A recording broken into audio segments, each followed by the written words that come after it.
The song feels like it's a warning that maybe we didn't take seriously enough. Hello and welcome back to the channel. 'Tis I, your host and humble narrator, Ken Lavigne, singer/vocal coach, and today we are looking at a classic from 1988. This is Queensrÿche and their song, Eyes of a Stranger. This is from their concept album, Operation Mind Control. And this came onto my dossier from one of my students who is new to my studio. And Dustin is a real music fan.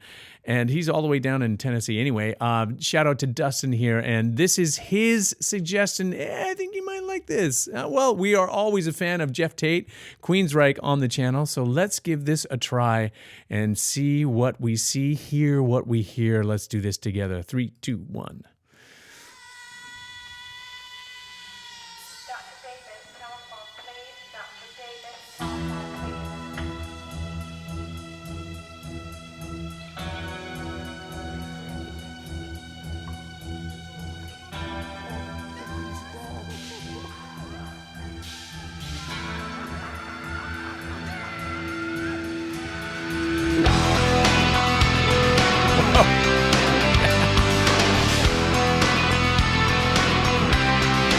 Oh, I hate it when that happens, waking up in the insane asylum. Wow, this song has so much atmosphere. I think it's got its own weather system.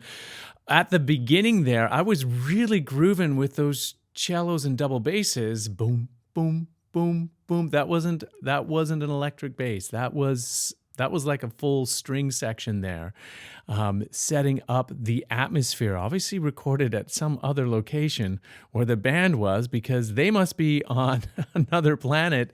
They're so loud when the band kicks in there. It's just ridiculous. Love it though. Love it.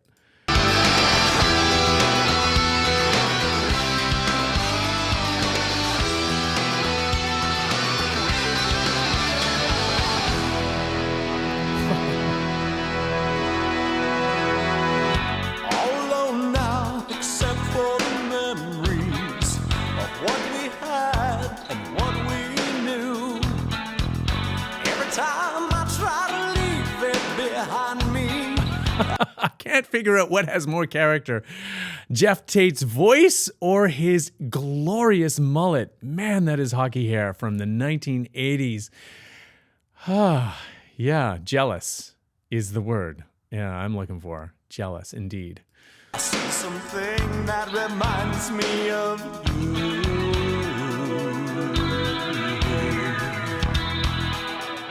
Every night the dreams return to haunt me. Your rosary wrapped around your throat. I lie awake and sweat, afraid to fall asleep. I see your face looking back at me. Looking back at me.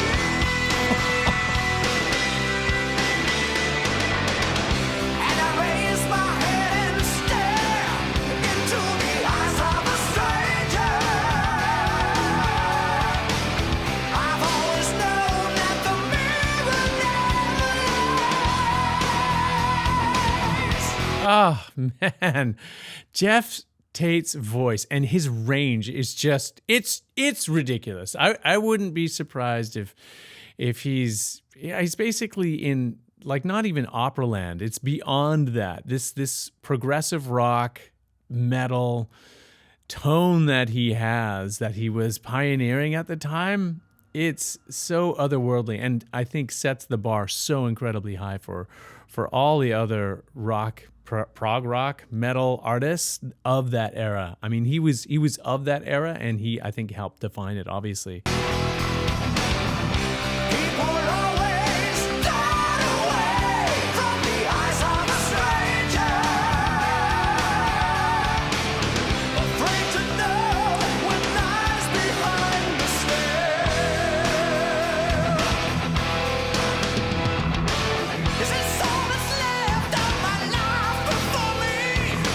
Straight jacket memories, set a device. No happy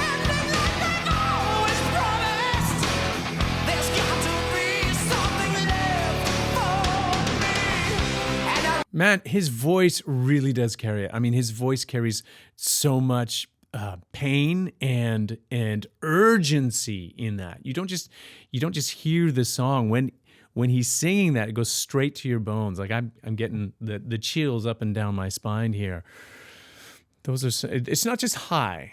You know, there's character in it. There's all of this pathos in there as well in his voice. Really, yeah, it carries the song. Raise my head and stare into the eyes of a stranger. I've always known that the mirror never lies. A big part of the tone that we identify when we're listening to the song is that vocal doubling. Obviously sung it a couple of times to get that vocal doubling effect, which is so wonderfully precise. And the thing that, as a singer, when I'm listening to that, listen to his vibrato on that high note. It's evenly matched between the two takes. That's hard to do. A lot of time you'll get this sort of vocal beating happening when the vibrato doesn't match, and is on an alternate take, and it doesn't quite sound locked in. Listen to this. Eyes of a stranger. I've always known And again. Yeah, it's that's insanely, that's hard. That when you're practiced at it, you just do it until it's right. For someone who doesn't know what they're listening to or listening for, you don't really know how much energy and effort goes in it. From the singer's perspective, obviously the whole band is part of that experience as well, creating and generating it. But when you overdub or layer your vocals over top, you can run into some frustrating moments. If you're in the studio, the clock is ticking, and you're having to make those decisions and also ensure that your voice has enough energy to carry you through that entire recording session. I don't know. I respect it. I listen to it and I hear those sorts of things. And of course, you can just let the song wash over you, let inspire you to put on a trench coat and stare out the window longingly while smoking a cigarette, Man, I miss smoking sometimes. people always turn away from the eyes of a stranger. Afraid to know what lies behind the stare. Lies behind my stare. Guitar solo time.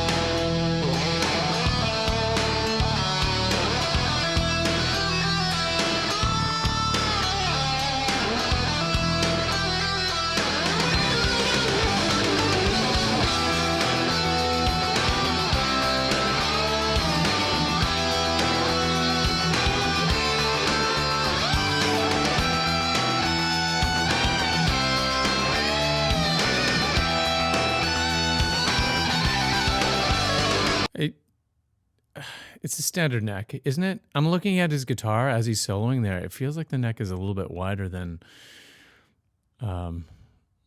many guitars. But is that just me? That's just me. That's just me being weird. Maybe it's the aspect ratio of how this video was shot back in the 1980s.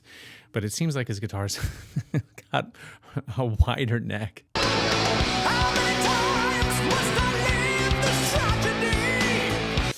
Man, this song, when it came out, was like Mind Control was just one of those crazy conspiracy theories. And you fast forward today and you can see how the media and technology and like social engineering have made it like this kind of terrifying reality that we all kind of know is in the background.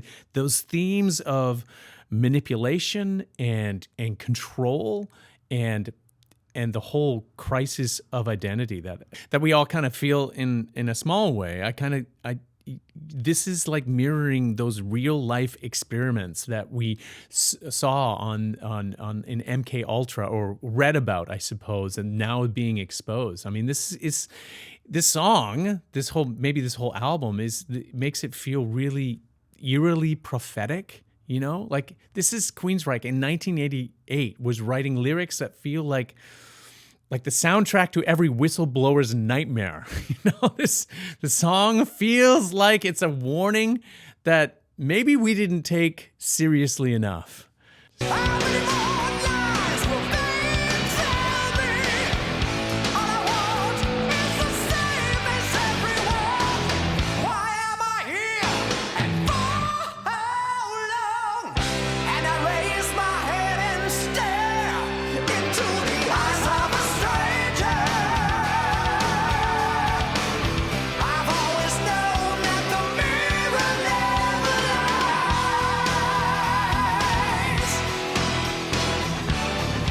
People always turn away from the eyes of a stranger, afraid to know what lies behind the stare.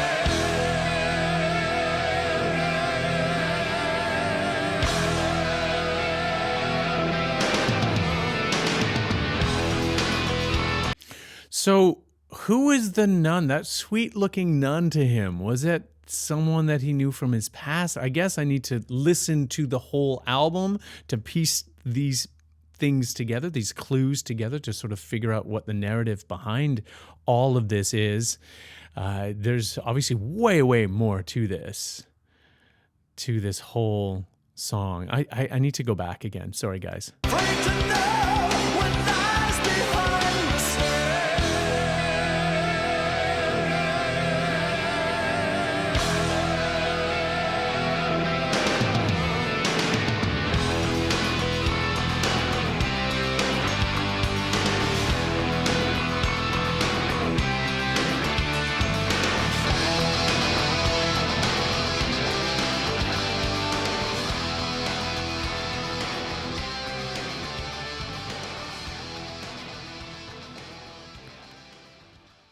So my understanding is that this is the last track on the entire concept album, you know, and you can tell that they're pouring every ounce of their heart and their mind and their soul into this song.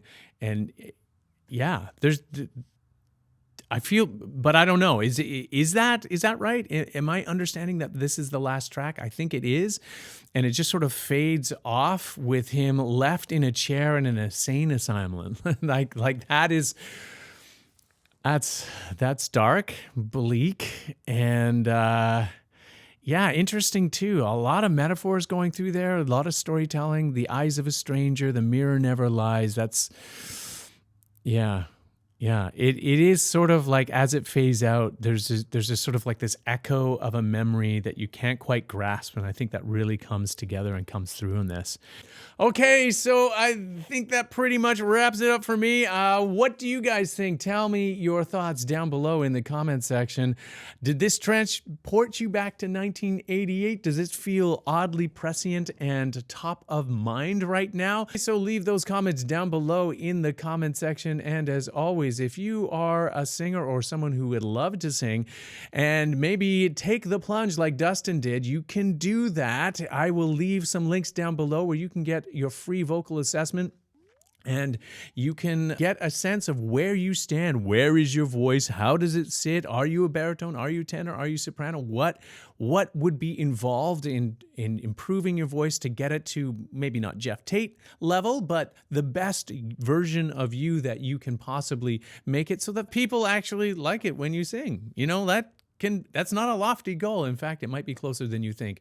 Also, too, if you don't have that kind of time or not really sure whether taking the plunge and actually having personal one-on-one vocal sessions with a vocal coach is right for you, I have a course that is called 10x Your Voice, 10 weeks, 10 minutes a day to 10x Your Results. That is the course that I've spent and poured a lot of my heart and soul into over the past year to perfect. And I think it's really effective at really illuminating all the things that go into making your voice, but done in a way that is a step-by-step process. It's not boring. It takes you through every step as long as you follow along. It has a practical side as well as a theoretical side. Every video takes you from beginning to end in about 10 minutes. Some are a little bit longer, but that doesn't matter. The point is that you're getting practice every day.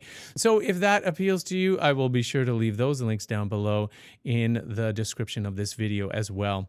Okay, so thank you so much, folks. If you are not yet a member of this fabulous community, what are you waiting for? Hit that subscribe button and the notification bell so you don't miss out on all of the great stuff that we produce here every week on the channel. And lastly, thank you so much for taking time out of your super busy day and spending a few of those precious moments here with me. Much love and appreciation to you all, and we will see you next time.